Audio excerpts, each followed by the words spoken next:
ഒൻപതാം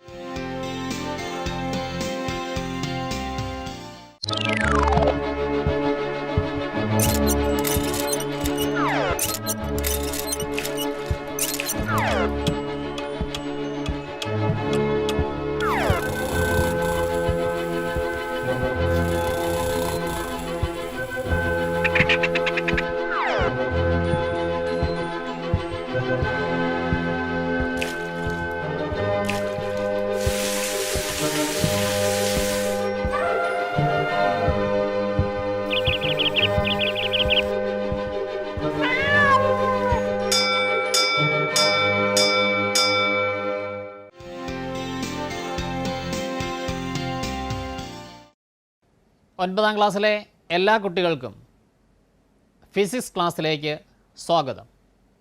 ഇന്ന് നമ്മളിവിടെ ചർച്ച ചെയ്യാൻ പോകുന്നത് ഒൻപതാം ക്ലാസ്സിലെ ഫിസിക്സ് പാഠപുസ്തകത്തിലെ ഒന്നാമത്തെ അധ്യായമായ ദ്രവബലങ്ങളാണ്. Forces of fluids.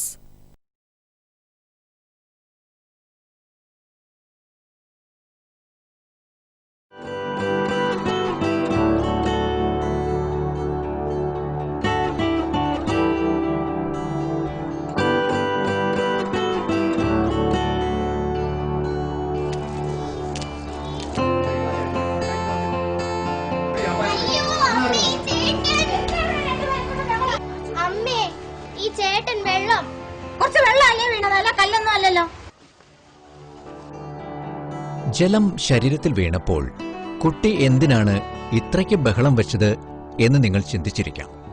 ജലം ശരീരത്തിൽ വീണാൽ വേദനിക്കുമോ? ജലത്തിന് ബലമുണ്ടോ?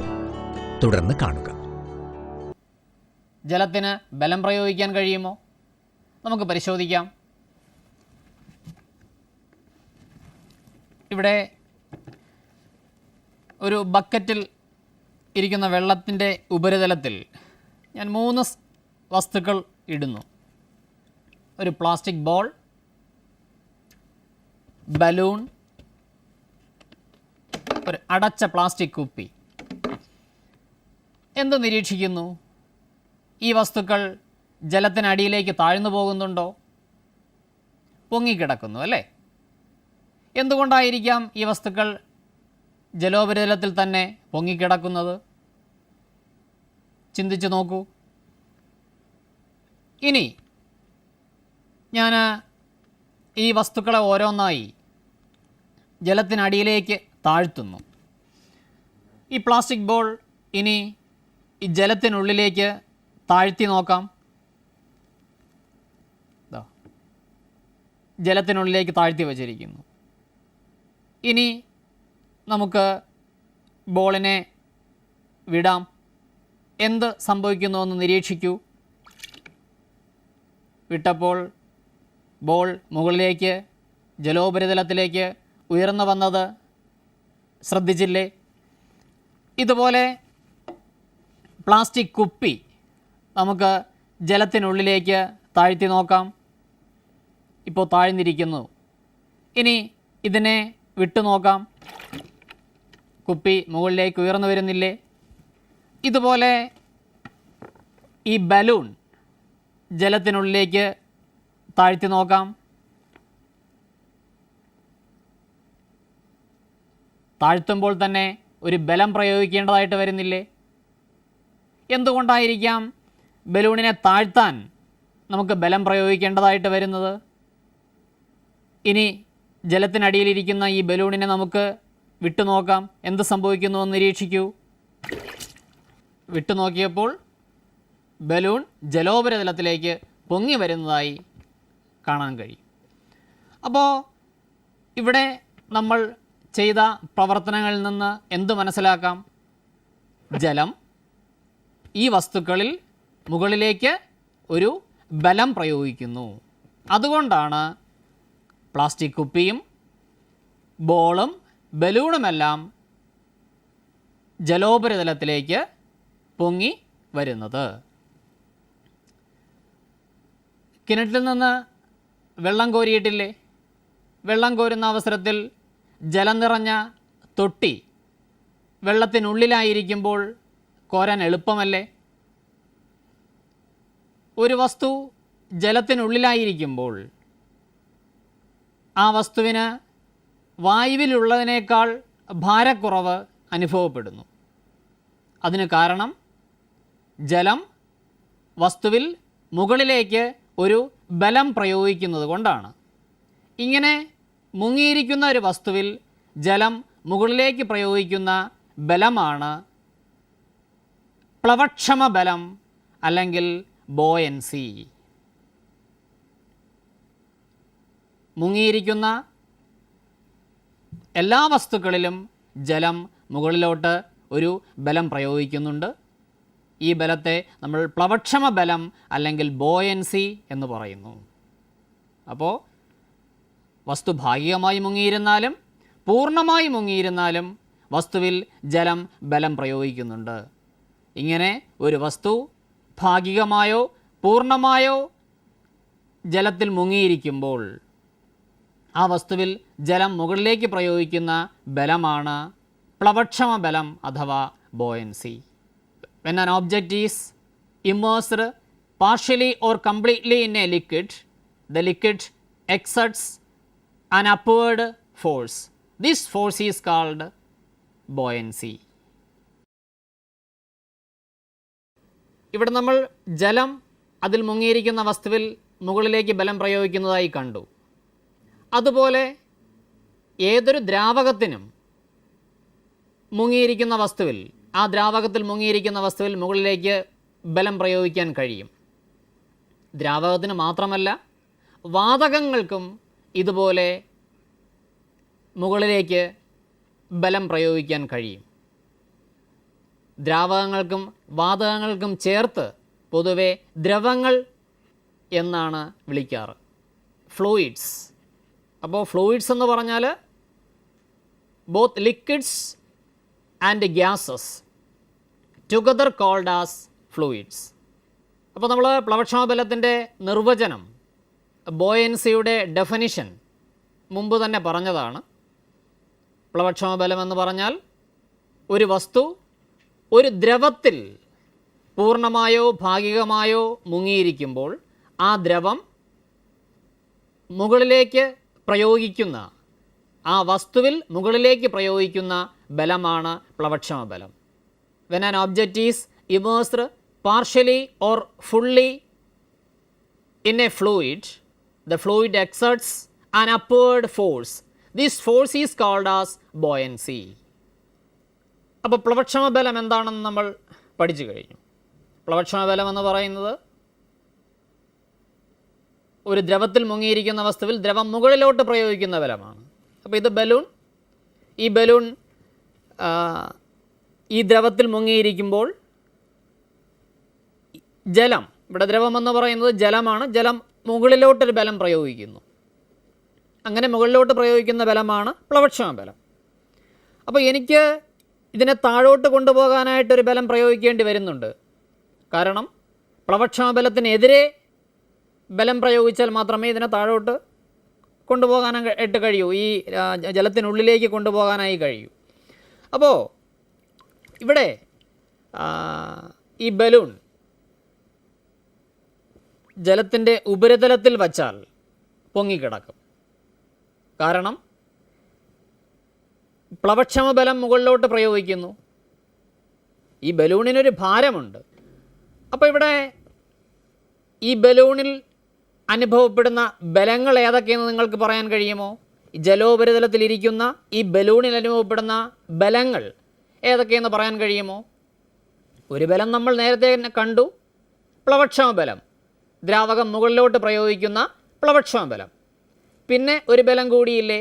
ഏത് ബലമായിരിക്കും അത്? നമ്മൾ പഠിച്ചിട്ടുണ്ട്, എല്ലാ വസ്തുക്കളെയും ഭൂമി അതിൻ്റെ കേന്ദ്രത്തിലേക്ക് ആകർഷിക്കുന്നു. അപ്പോൾ ഇവിടെ ഈ ബലൂണിനെയും ഭൂമി അതിൻ്റെ കേന്ദ്രത്തിലേക്ക് ആകർഷിക്കുന്നു. ഈ ആകർഷണ ബലത്തെയാണ് നമ്മൾ ഈ വസ്തുവിൻ്റെ ഭാരമെന്ന് പറയുന്നത്. അപ്പോൾ ഭൂമി പ്രയോഗിക്കുന്ന ആകർഷണ ബലം താഴോട്ട് അനുഭവപ്പെടുന്നു, പ്ലവക്ഷമ ബലം മുകളിലോട്ട് അനുഭവപ്പെടുന്നു. അപ്പോൾ ഏതൊരു വസ്തുവിലും, ഈ ബലൂണായിക്കോട്ടെ, ബോളായിക്കോട്ടെ, ഈ ബോട്ടിലായിക്കോട്ടെ, ഏത് വസ്തു ഒരു ദ്രവത്തിലിരുന്നാലും ആ വസ്തുവിൽ രണ്ട് ബലങ്ങൾ അനുഭവപ്പെടും. ഒന്ന് മുകളിലോട്ട് അനുഭവപ്പെടുന്ന പ്ലവക്ഷമ ബലം. പ്ലവക്ഷമ ബലം എപ്പോഴും പ്രയോഗിക്കപ്പെടുന്നത് മുകളിലോട്ടാണ്. രണ്ടാമത്തേത് ഭൂമി പ്രയോഗിക്കുന്ന ആകർഷണ ബലം, അതായത് വസ്തുവിൻ്റെ ഭാരം. അപ്പോൾ ശ്രദ്ധിച്ചിരിക്കേണ്ടതാണ്. When an object is immersed in a fluid, that object experiences two forces, buoyancy and weight of that body acting downwards. Weight of the body is acting downwards and buoyancy is acting upwards.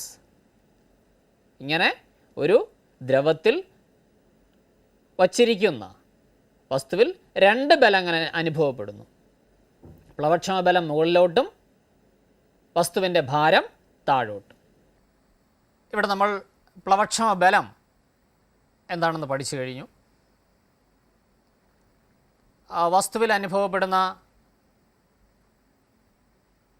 പ്ലവക്ഷമ ബലം നമുക്ക് കണ്ടുപിടിക്കാം.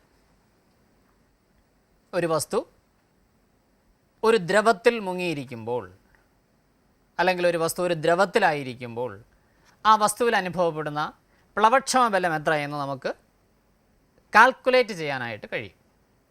അപ്പോൾ അത് രസകരമായിരിക്കില്ലേ, ഒരു വസ്തുവിൽ അനുഭവപ്പെടുന്ന പ്ലവക്ഷമ ബലം കണ്ടുപിടിക്കുന്നത്? നമുക്കൊരു പരീക്ഷണം ചെയ്ത് നോക്കാം.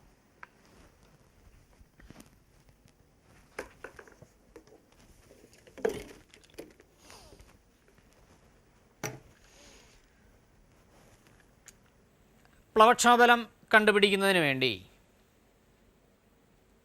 ഇവിടെ ഞാനൊരു സ്പ്രിംഗ് ബാലൻസ് എടുത്തിട്ടുണ്ട്. Spring balance.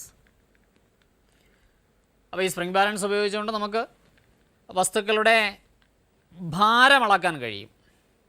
അങ്ങനെ ഈ വസ്തുവിനെ അതിൽ തൂക്കിയിട്ട് കഴിഞ്ഞാൽ ഈ വസ്തുവിൻ്റെ ഭാരം നമുക്ക് സ്പ്രിംഗ് ബാലൻസ് ഉപയോഗിച്ചുകൊണ്ട് അളക്കാം.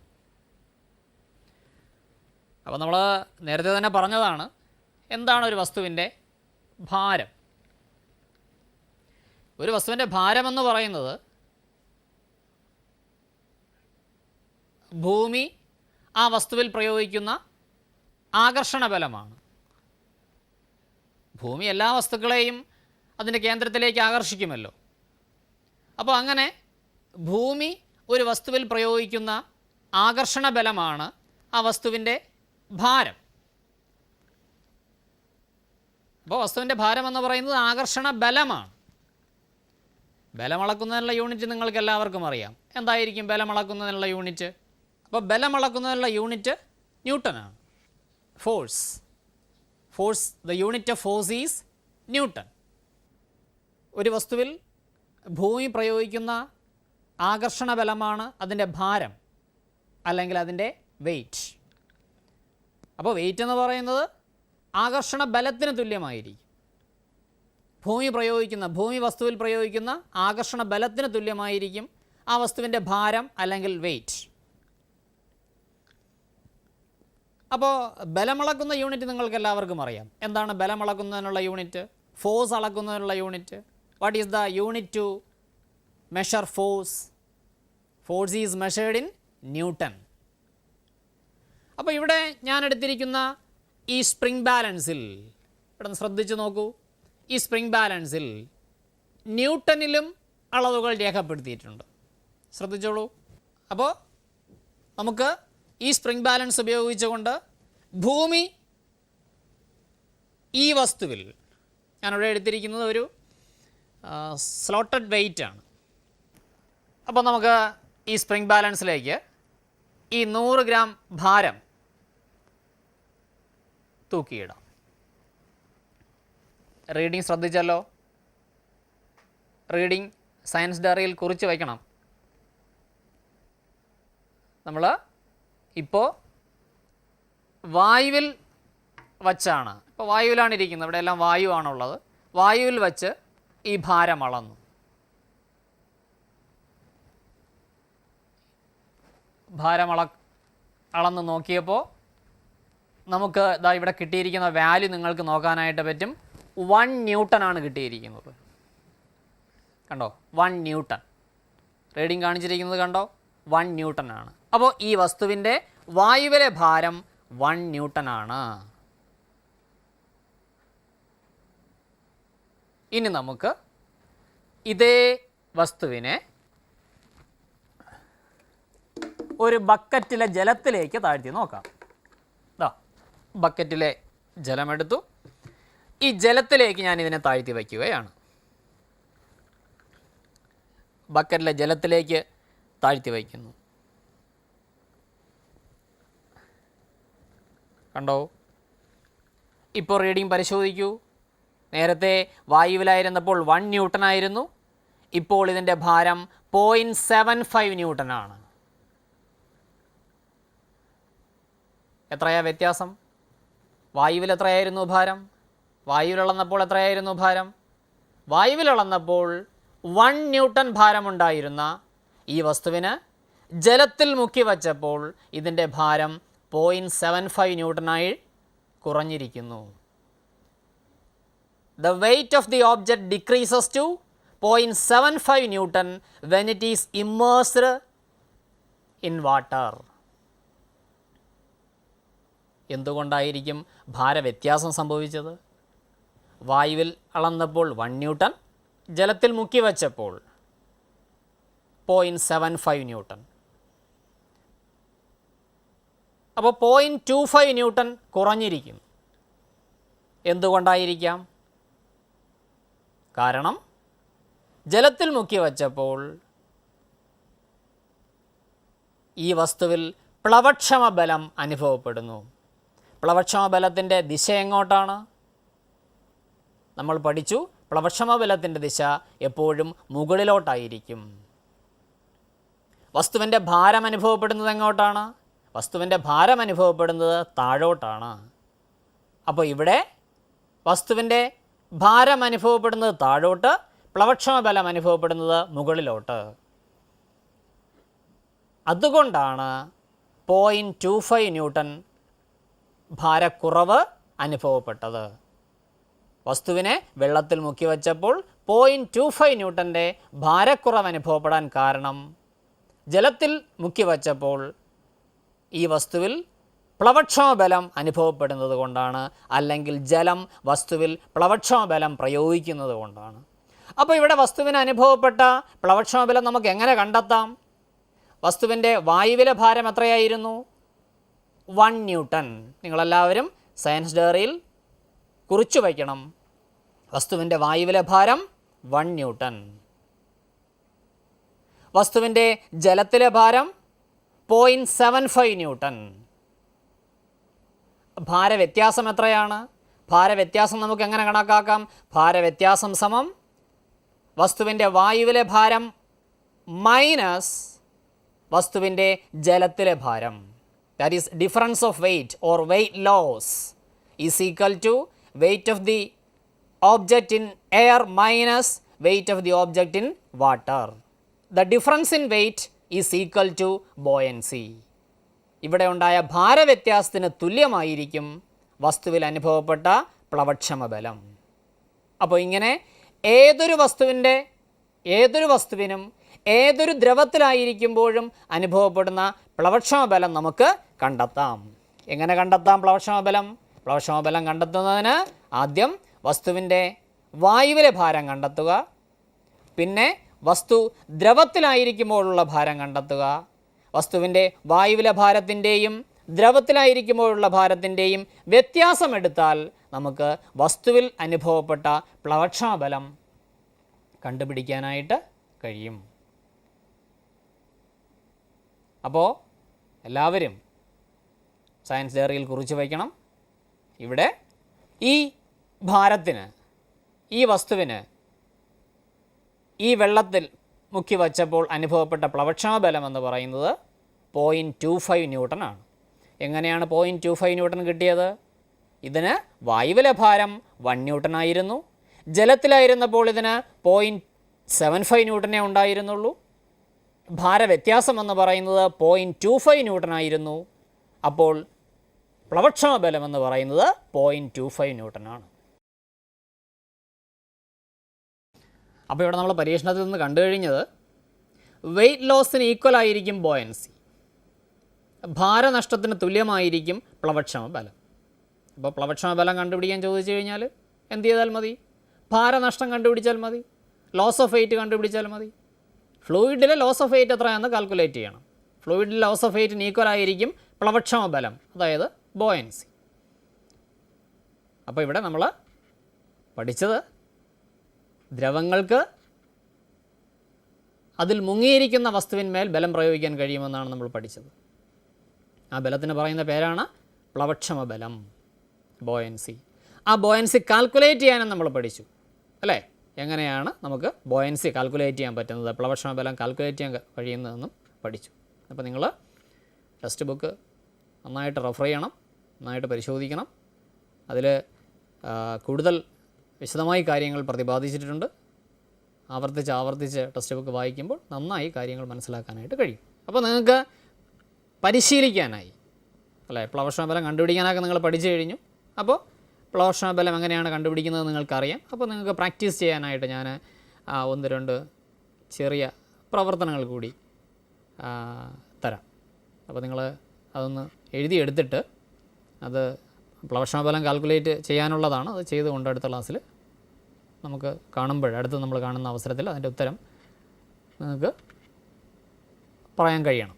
ഒരു വസ്തുവിൻ്റെ വായുവിലെ ഭാരം 240 ന്യൂട്ടൺ, ജലത്തിലെ ഭാരം 190 ന്യൂട്ടൺ, 190 ന്യൂട്ടൺ. അങ്ങനെയെങ്കിൽ നിങ്ങൾ ആ വസ്തുവിന് ജലത്തിൽ അനുഭവപ്പെട്ട പ്ലവക്ഷമ ബലം എത്രയെന്ന് കണ്ടുപിടിക്കണം.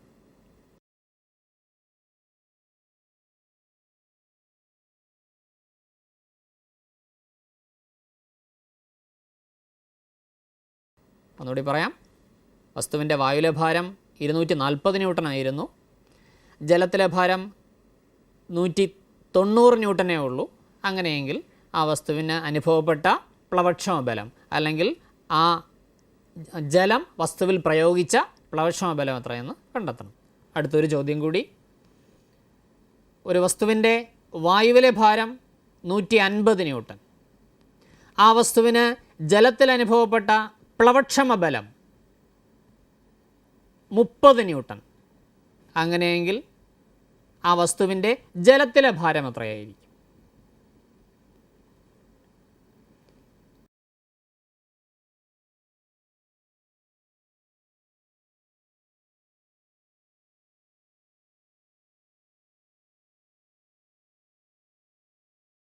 ഒരു ചോദ്യം കൂടി. ഒരു വസ്തുവിൻ്റെ ജലത്തിലെ ഭാരം 100 ന്യൂട്ടൺ, ആ വസ്തുവിൽ ജലം 20 ന്യൂട്ടൺ പ്ലവക്ഷമ ബലം പ്രയോഗിക്കുന്നുവെങ്കിൽ ആ വസ്തുവിൻ്റെ വായുവിലെ ഭാരം എത്രയായിരിക്കും?